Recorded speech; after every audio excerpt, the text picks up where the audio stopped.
저는 하나님의 마음을 가장 적절히 표현한 성경의 말씀이 뭘까를 생각하면 누구든지 주의 이름을 부르는 자는 구원을 얻으리라, 사도행전 2장 21절의 말씀이 아닐까라는 생각을 합니다. 그것은 하나님의 주된 관심과 목적이 영혼을 구원하는 데 있기 때문이죠. 오늘 읽은 본문은 최초의 교회인 예루살렘 교회가 구제하는 일로 인하여서 다툼이 일어났을 때 그 일들을 7 집사에게 맡기고 사도들은 말씀을 전하고 기도하는 일에만 전념하겠다라고 하면서 세운 7 집사 중에 가장 으뜸이라 할 수 있는 스데반 집사가 당시의 종교 권력자들이었던 사내들이 공회원들을 또 향한, 그리고 백성들을 향한 하나님의 관심이 무엇인지에 대해서 설교한 이야기가 오늘의 말씀이라고 봅니다. 인류 역사에서 가장 비극적 사건으로 기록될 만한 애국 근동에 임한 7년 대기근은 정말로 이 기근이 모세 아니었으면 인류 역사에서 가장 큰 대재앙이라 불릴 뻔했죠.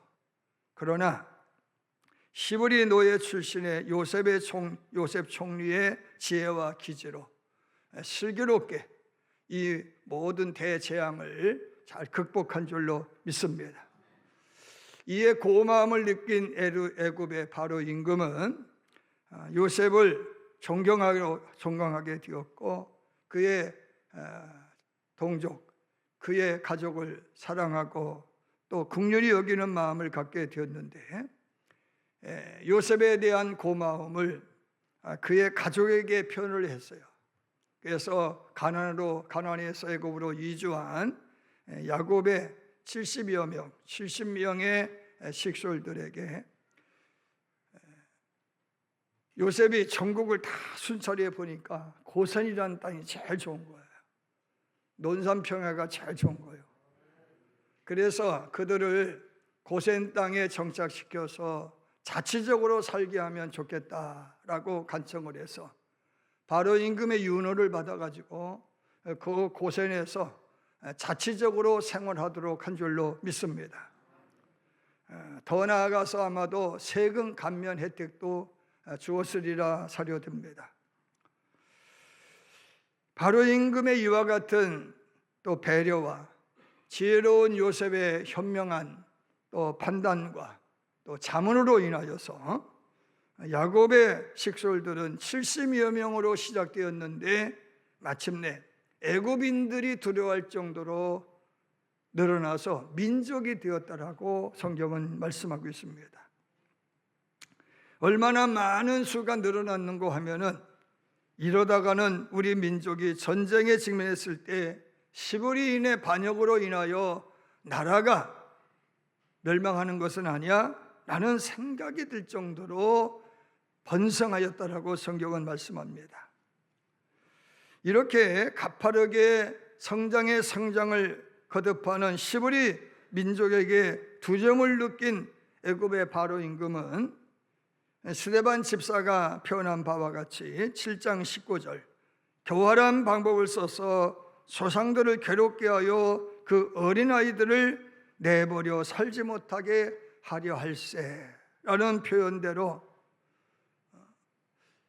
고난과 박해는 물론이거니와 사내아이가 태어나면 죽이는 악랄한 수법으로 히브리인들을 박해하고 핍박했다라고 하는 사실이죠.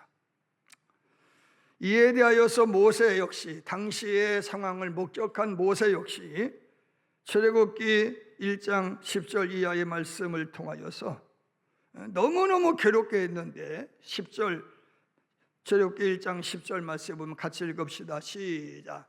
그들이 더 많게 되면 전쟁이 일어날 때 우리 대적과 합하여 우리와 싸우고 이 땅에서 나갈까 하노라 하고, 감독들을 그들을 위해 세우고 그들에게 무거운 짐을 지워 괴롭게 하여 그들에게 바로를 위하여 국고성 기돔과 라암셋을 건축하게 하니라. 자, 그리고 14절에 보면 어려운 노동으로 그들의 생활을 괴롭게 하니 혹 흙 이기기와 벽돌 굽기와 농사와 여러 가지 일이라 그 시키는 일이 모두 엄하였더라 라고 기록할 정도로 시브리 백성을 향한 바로 임금의 박해는 계속되었다라고 하는 거예요. 심지어 산파였던 십보라와 부하를 시켜서 사내아이가 태어나면 그 아이를 광야나 사막에 갖다 버려서 짐승에게 잡혀 먹히게 하든지 나일강에 버려서 악어의 밥이 되게 하든지 둘 중에 하나를 택하겠다라고 하는 거예요. 그런데 이상하게도요, 산파였던 십보라와 부하의 마음에 아이를 사랑하는 마음을 심어주셨어요. 인명살상에 대한 두려움을 심어주셨어요. 아이를 살리게 된 줄로 믿으시길 바랍니다. 그 대표적인 아이가 누구였느냐? 모세였다라고 하는 거죠. 그런 그들에게 여호와 하나님은 그 가문에 복을 주셔서 흥황하게 하셨다, 이렇게 설명하고 있는 거예요. 모든 시브리인들이 이제는 망했다. 사내 아이가 태어나면 죽이는 판국에 민족의 장래는 있겠나? 힘들어 죽겠다, 배고파 죽겠다, 아우성실 그때에 하나님은 아브라함과의 약속을 이행하기 위해서, 특별히 아브라함과의 약속이 어떤 약속이었느냐 하면은 창세기 15장 13절 14절 말씀 시작. 여호와께서 아브라함에게 이르시되 너는 반드시 알라.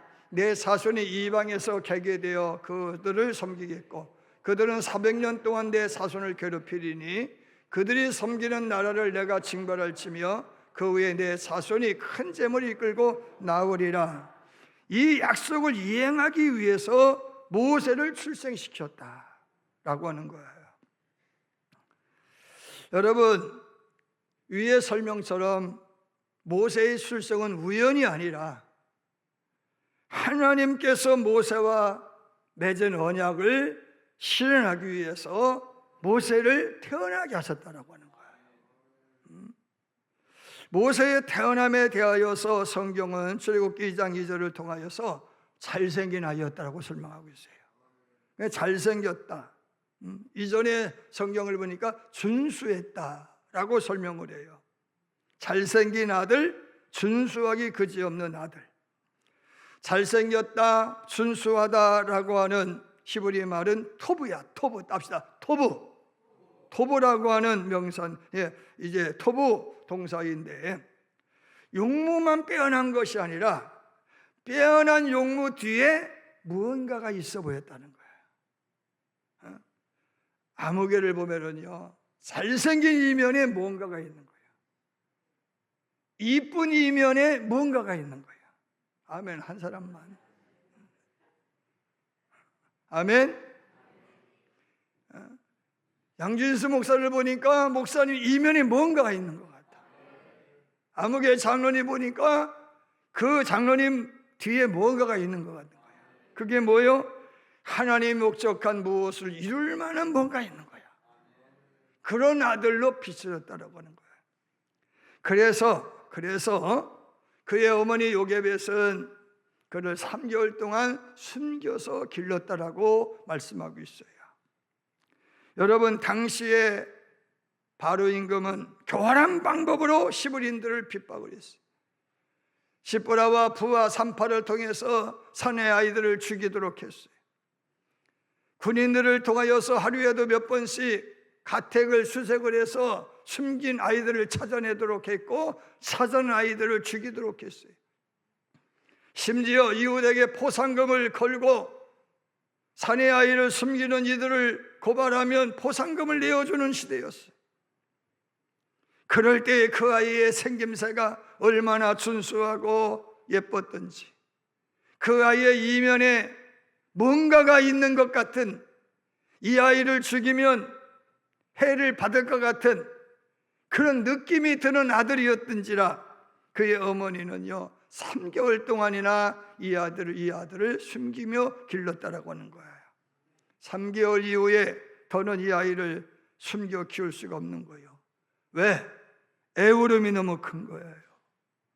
하루에 몇 번씩 젖달라고 보채는데 일에 쫓기는 엄마가 그 아이의 젖을 물릴 수가 없는 거예요.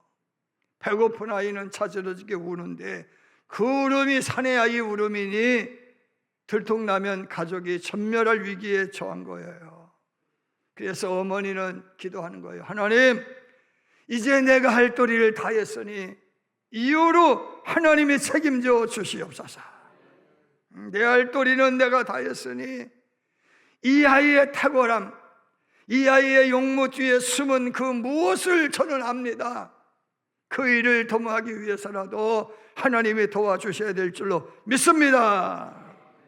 이 아이의 장래는 하나님의 손에 맡깁니다 라는 믿음을 가지고 먼저 갈대를 베어다가 왕골이죠. 왕골 아시죠? 왕골 모르는 사람 있을 거예요. 왕골에다가 뭐를 했어요? 광주리를 만들었어요. 광주리를 뭐 했어요? 천연 방수액인 역청치를 한 거예요. 이 역청이라고 하는 것은 우리가 아스팔트라고 보면 좋아요. 그 아스팔트를 막 바른 거예요. 그리고 물이 스며들지 못하도록 조처한 다음에 그 안에 모세를 누이고 강물에 떠내려 보냈다라고 하는 거예요. 그리고 그의 누이 미리암을 시켜서 아이의 운명을 지켜보도록 했다라고 하는 거예요. 여러분, 요게벳은요 모세의 운명을요 될 대로 되라는 식으로 내등개치지 않았어요. 최선을 다한 다음에 하나님, 이 아이를 발견하는 그 사람의 마음에 아이를 불쌍히 여기는 마음을 심어주세요 라는 기도의 마음으로요 그 아이의 운명 하나님께 맡겼다라고 하는 거예요. 여러분, 이게 우리의 신앙인의 처세라는 거예요. 내 할 도리를 다 한 다음에는 하나님께 맡기는 거예요. 아멘입니다. 드디어 하나님의 일을 시작하시는 거죠. 때마침 바로 공주가 목욕하기 위해서 강변에 나왔다가 아이의 자지러진 울음소리를 듣고서는 그곳에 가보니까 갈대 상자가 있는데 시늘수 뚜껑을 열어보니 누가 있어요? 모세가 있는 거예요. 여러분, 그래서 그 아이를 품에 안고 젖을 물리는 유모를 찾아가지고 수소문 끝에 결국에는 요게벳을 찾아가지고 요게벳에게 젖 물려서 아이를 키운 줄로 믿으시길 바랍니다. 넷플릭스에 나오는 모세에 관한 영화를 보면은요, 그날 공주의 이름은 핫셉슈트인데, 핫셉슈트라고 하는 공주인데 아이를 유산해서 아이를 잃은 비통함에 자살하려고 강물에 빠져 죽으려고 강변에 나왔던 거예요. 그렇게 묘사를 하고 있어요. 근데 그 아이를 보는 순간 신께서 아이 하나를 데려가시더니 이 아이를 내게 선물로 주셨구나. 아멘입니다. 이 마음이 들게 하셔서 그 아이를 이제 품에 안게 된 줄로 믿으시길 바랍니다. 그래서 숨겨서 이제 온 거예요. 그래서 수수문 끝에 유모를 찾아내었는데 미리암이 그때 짱 하고 등장을 했어요. 그래서는 천만이 나는 어미가 히브린 여인이 있는데 그녀에게 젖 물리면 어떻겠냐고 하니까 핫셉슈트는요 히브린에게 못 맡긴다. 애굽 여인네를 찾아봐라. 그래서 찾았다는 거예요. 이야기 내 얘기가 아니라 역사학자 요세푸스의 이야기예요. 찾았는데 아니 그 여인네의 젖꼭지만 물리면 모세가 뱉어. 모세가 뱉는 거예요. 그래서 어쩔 수 없이 미리암이 한 말이 생각이 나서 미리암을 수수문 끝에 찾아내서 미리암을 통하여서 요게벳을 유모로 삼았다 라고 하는 것이 역사학자 요세푸스의 기록이에요. 여러분, 하나님의 타이밍이 참 놀랍지 않아요? 하나님의 계획이라는 생각이 들지 않아요? 할렐루야! 사람에게는 방법이 없어도 하나님에게는 방법이 있는 거예요. 사람에게는 살릴 방법이 없는데 하나님에게는 방법이 있는데 부하와 시브라의 마음속에 살리고자 하는 마음이 불같이 일게 하시고, 아멘입니다.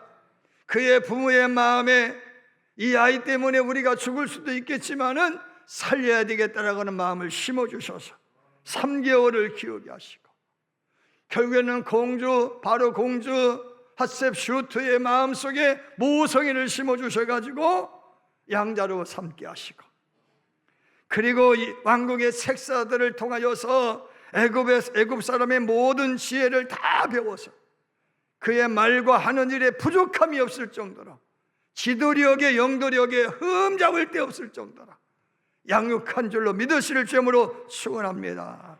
이유가 뭐예요? 아브라함과 맺은 언약을 이루기 위해서, 히브리인들을 구원하기 위해서 믿으실 바랍니다. 여러분, 그런데 성경은 구약 성경이든 신약 성경이든 다 누구와 관련되어 있는 거냐? 예수님과 관련이 되어 있다는 거예요. 그래서 이 모세 이야기는 곧 예수님 이야기라는 거예요. 그래서 이 이야기를 스데반 집사가 당시의 사내들인의 권력자들, 국회의원들 앞에서 혹은 백성들 앞에서 모세 이야기를 통하여서 예수님 이야기를 하고 있는 거예요. 자, 예수가 태어날 때 어땠느냐는 것이죠. 노마의 압제가 급심했어요. 각종 명목의 세금으로 수탈당했어요. 각처에서 폭동이 발생했어요. 심지어 헤롯 대왕은 예수 탄생에 대한 소식을 듣고, 메시아 탄생에 대한 소식을 듣고 마음이 영 불안했던지 2살 이하의 베들레헴의 2살 이하 어린아이들을 그냥 다 죽여버리고 말았어요. 유대 총독으로 부임한 빌라도는 예수를 문초한 결과 죄가 없음을 알면서도 권력에 매수된 이들이 사형을 연도하지 않으면 폭동 일으키겠다고 난리를 치니까 거기에 항복을 해서 사형을 언도했어요. 정의가 아니라 정적인 술수가 판치는 시대였다라고 하는 거예요. 그럴 때 예수님이 오셨다, 그런 이야기인 거예요. 그래서 이제 스데반 집사가 이렇게 말을 하는 거예요. 너희가 존경하고 흠모하는 모세는 곧 예수 그리스도의 모형이시다. 하나님의 모세를 통해 시브리인들을 바로의 압제에서 구원하였던 것처럼 예수를 통해 민족을 돌보고 민족을 비롯한 인류의 죄를 속량하기 위해 세상에 보내신 그리스도를 믿으라. 아멘입니다. 그런데요, 민족 구원이 그렇게 쉽게 이루어지잖아요. 모세의 나이가 40세가 될 때까지 기다리시는 거예요. 백성들의 마음은 급하지만 하나님은 급하지 않으셔. 때가 무르익기를 기다리시는 거예요. 모세의 나이 40이 되었을 때 7장 23절 그 형제 이스라엘 자손을 돌아볼 생각을 하게 하셨다라고 말씀하고 있어요. 답시다. 나이 40이 되었을 때, 몇 세가 되었을 때? 문경남 교수님이 쓴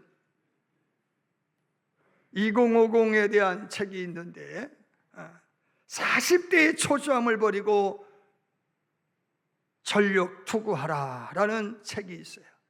보이는 저 책인데, 이 문경남 교수가요 40대에 대해서 이렇게 설명해요. 40대는 불투명한 미래에 대한 불안감을 떨쳐버리고 오직 목표를 향해 전력 투구해야 할 것이다. 왜냐? 지금의 시대는요 45세가 되어지면은 명퇴해야 될 때예요. 스스로 물러나야 될 때인 거예요. 55세가 되도록 퇴직하지 않으면 원성이 찾아요. 제가 섬기던 교회 장로님이 55세가 되도록 퇴직하지 않으니까 주변에서 너 때문에 그러더라고.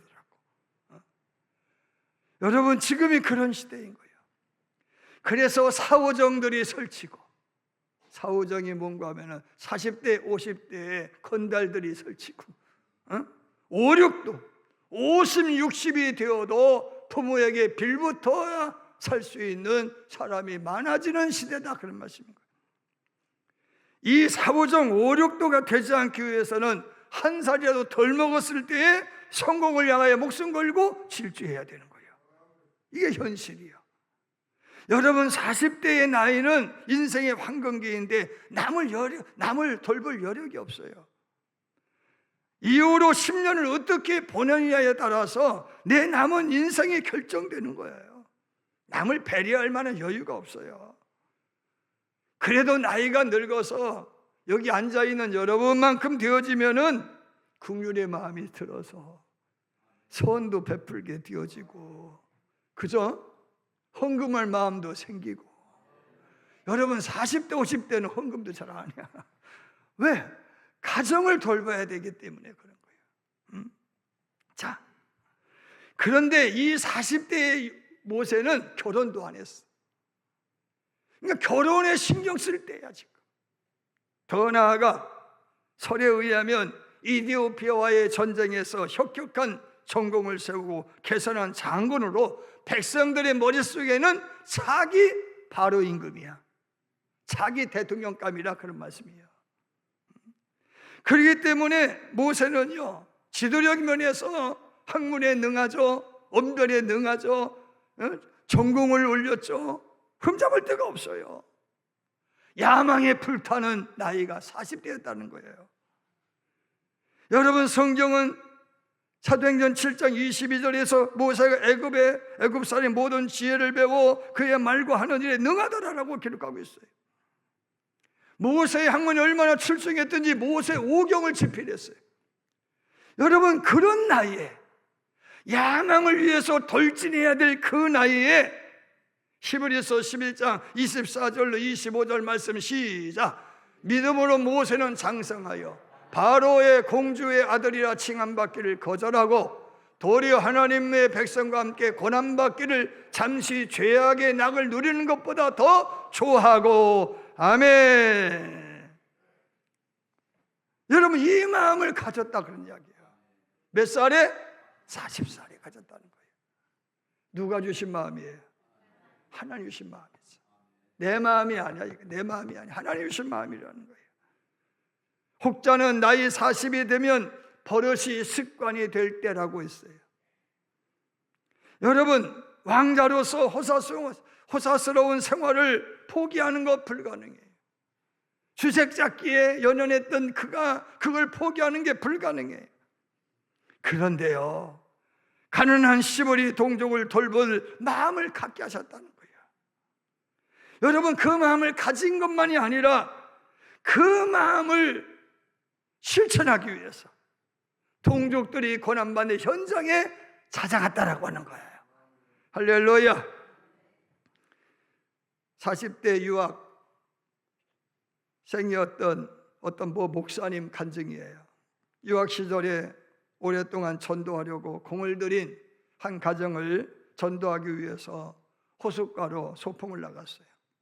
새하얀 뱃사장에 자리 펴고 싸간 음식물 펼쳐놓고 이제 먹으면서 아이들에게 저 깊은 물 가지 말고 얕은 물에서 찰랑찰랑 너 놀아라 그랬는데, 눈 깜빡할 사이에 이 가정의 딸아이가 없어진 거예요. 아무리 찾아도 아이가 보이질 않아요. 이름을 불러도 보이지 않아. 응답이 없어요. 너무너무 다급한 거예요. 하나님, 어찌하면 좋아요. 그래서 체면불구하고 그 모래사장에 무릎을 탁 꿇고 앉아가지고, 하나님, 이 아이 찾게 해주세요. 이 가정 전도하려고 이곳에 왔는데 이 딸 잃어버리면 어떻게 합니까? 하나님, 찾게 해주세요. 찾게 해주세요. 기도했더니 하나님이 이렇게 말씀하시되, 따라서 하세요. 지금 내 마음이 내 마음이다. 지금 네 마음이 내 마음이다. 그러더래. 너가 다급해하는 그 마음이 내 마음이다. 그 음성이 귓가에 들리더라는 거예요. 그렇구나. 하나님이 우리 영혼을 구원하고자 하는 마음, 여러분이나 저를 살리고자 하는 마음은, 고치고자 하는 그 마음, 그 마음이 그 마음이라는 거야. 큰 울림이 왔어요. 하나님, 이 아이 찾게 해주시면요, 이 마음으로 내가 전력하게 할게요.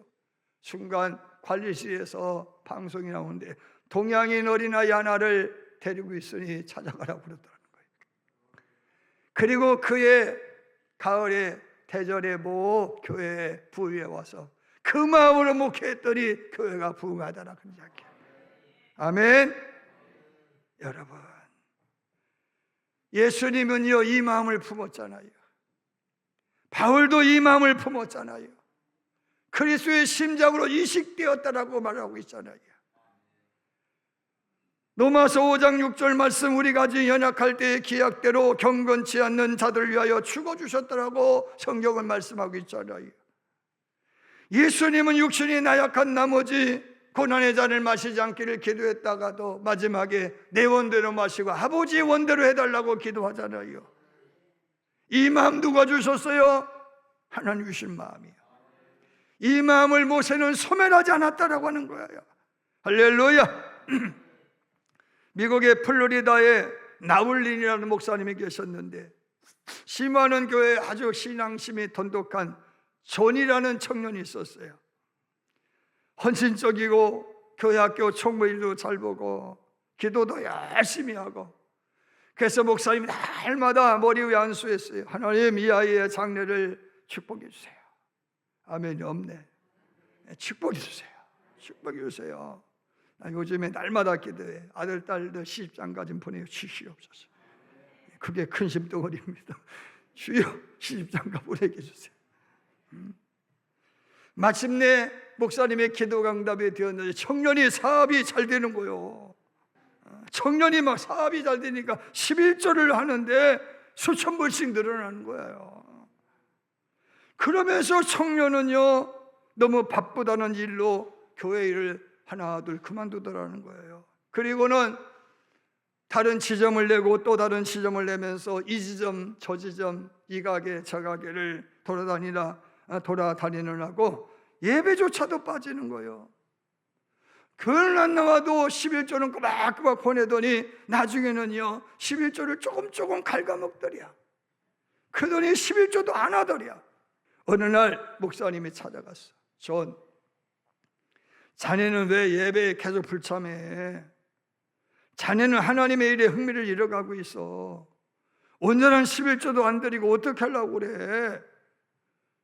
그러니까 존이 목사님에게 핀잔을 하는 거예요. 목사님, 다른 사람은 고작 주일에 100불 헌금하는데 나는 수백 불 헌금하잖아요. 저 바빠서 예배에 참석 못하는 거 아시잖아요. 핀잔하더래요. 그래? 알았어. 자, 우리 같이 기도하자. 손을 꼭 잡고 기도하는 거예요. 사랑하는 주님, 주님께서 존에게 지나친 번영을 주셨습니다. 그에게 너무 많은 사업을 주셨습니다. 저는 지나치게 성공했습니다. 사랑하는 주님, 저는 주님께 너무 많은 11조를 한다고 생각합니다. 사랑하는 하나님, 그의 영혼을 먼저 잘 되기 위해서 그 상점 몇 개를 불태워 주시옵소서. 그 상점 몇 개는 실패하여 문 닫게 하여 주시옵소서. 존이 그렇게도 주님을 사랑하고 충성하며 일하던 옛사람으로 돌아오기 위해서라도 그 사업의 열매를 좀 거두어 주시옵소서. 아멘 하는 게 다행이네. 그 기도를 듣고서는 존이 덜덜 떨더니 목사님 저 교회 데려가 주세요. 돌아가 주세요. 교회 가서 팡 보면서 회개하고 이전에 충성된 적으로 돌아와서 성공했다, 그런 말씀인 거예요. 잠언서 4장 23절 말씀, 무릇 지킬 만한 것보다 내 마음을 지키라, 이에서 생명이 나느니라. 아멘입니다. 모세의 나이 몇 살? 40대. 자기 진로를 결정해야 될 때, 자기 목적을 향하여 전진해 나가야 될 때 동족을 돌볼 생각을 하게 된 것은 누가 주신 마음이라고요? 하나님 주신 마음이에요. 그 마음을 잃어버리지 않고 어떻게 했어요? 팔벗고 나섰어. 팔벗고 나섰다가 실수로 사람 하나를 때려 죽였어요. 그런데 그 동족이 그 일로 인하여서 나 좀 알아줄 줄 알았는데 한 사람도 알아주는 사람이 없었다는 거야. 내 마음을 알아주는 사람이 한 사람도 없었대. 도리어 자기에게 살인자라고 그렇게 저주하고 그렇게 성토하는 바람에 그 길로 도망을 쳐가지고 40년 동안 미디안 광야에서 목동 생활하잖아요. 근데 결국에는 쓰임을 또 받아요. 예수님이 그랬다는 거예요.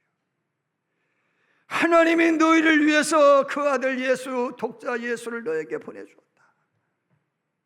그런데 너희들은 그를 영접할 생각도 하지 아니하였고 멸시했고 핍박하고 박해했고 더 나아가 죽이기까지 했다.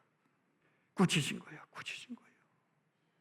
모세는요, 마음만 품잖았어요. 그 마음을 실천에 옮겼어요. 실수해서 살인의 죄는 지었지만 그러나 그 마음을 이루기다 노력했다, 그런 말씀인 거예요. 여러분, 바보는 뭐만 한다? 결심만 한다고 그랬어요. 결심만으로 부족해. 40개의 디딤돌 중에 하나를 놓고자 하는 마음이 생겼으면 여러분, 그 디딤돌이 되기 위해서 노력을 해야 돼요. 신앙은 결단인 거예요. 두 갈래의 길이 우리에게 있어요. 하나님을 기쁘게 하는 일과 사탄을 기분 좋게 하는 일이 있어요. 하와는 선택의 기로에서 사탄의 게임에 빠져가지고 죄 짓는 쪽을 택해서 사망을 가져왔어요. 예수님은요, 죽을 위기에서 죽음을 선택해서 생명을 가져왔어요. 할렐루야. 어떤 분이 크리스천에 대한 시를 썼더라고요. 크리스천이 누구냐? 한번 읽어보겠습니다. 시작. 크리스천은 슬픔 가운데서도 웃을 수 있는 사람입니다. 고난 가운데서도 춤을 추는 사람입니다. 눈물 가운데서도 노래하는 사람입니다. 죽음 가운데서 기뻐하는 사람입니다. 절망 가운데서도 끝까지 포기하지 않는 사람입니다. 어두운 가운데서도 앞으로 나아가는 사람입니다. 대적자들 가운데서도 그를 축복하는 사람입니다. 원수 가운데서도 그를 용서하는 사람입니다. 아멘. 이 마음을 품기만 하면 안 된다라고. 이 마음을 이루어야 되는 거예요.